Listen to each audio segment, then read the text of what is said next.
মান্টিস dog face থেকে puppy, আমাদের সাথে আছে রিজু।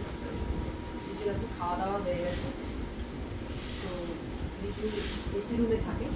তো আমাদের একটা সিস্টেম আছে, আমরা এসি রুমে যখন কোনো বাচ্চাকে রাখি খেতে দেওয়ার অন্তত 10-15 মিনিট আগে আমরা এসিটাকে বন্ধ করে দিই, যাতে ও নর্মাল বাইরের টেম্পারেচারটার সাথে যাতে ও ম্যাচ করতে পারে। একটা বাচ্চার খেতেও আরও 10 মিনিট টাইম লাগে, মোটামুটি আধা ঘন্টার মধ্যে টেম্পারেচারটা অলমোস্ট ম্যাচ হয়ে যায়।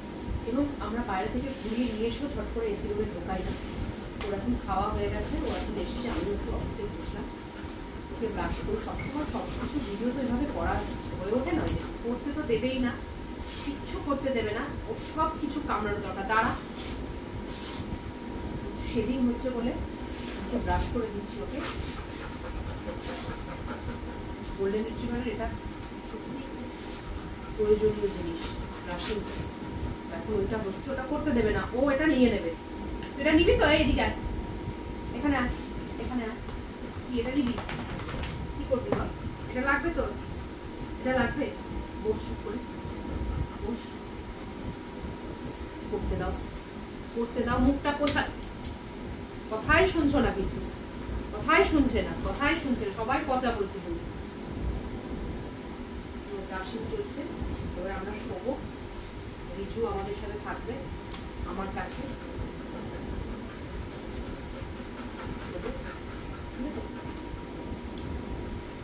তো দুষ্টু বাচ্চাকে ব্রাশ করা সম্ভব?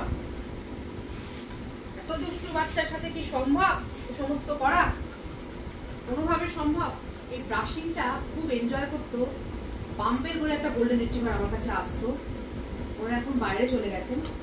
আর একজন একটা বাচ্চা আসতো হাস্কি গ্রে, গ্রে মানে এত এনজয় করতো এই ব্রাশিংটা, ও চুপ করে চোখ বন্ধ করে ফেলতো যখন ব্রাশ করতো। গ্রে ব্রাশিং ভিডিও বা পাম্পেলের ব্রাশিং ভিডিও আছে, দেখবেন। ও এত এনজয় করে এই ব্রাশিংটা। আর একজনকে আমার রীতিমতো ব্রাশ করতে হয়, সেটা হচ্ছে তোজোর। তোজোর এত লোম, মুঠো মুঠো লোম ওঠে, ওঠের করতেই দিল না, চলে গেল, করতেই দেবে না আমাকে। কি ভিডিও করবো আমি? ঠিক আছে, এইটুকুই থাক।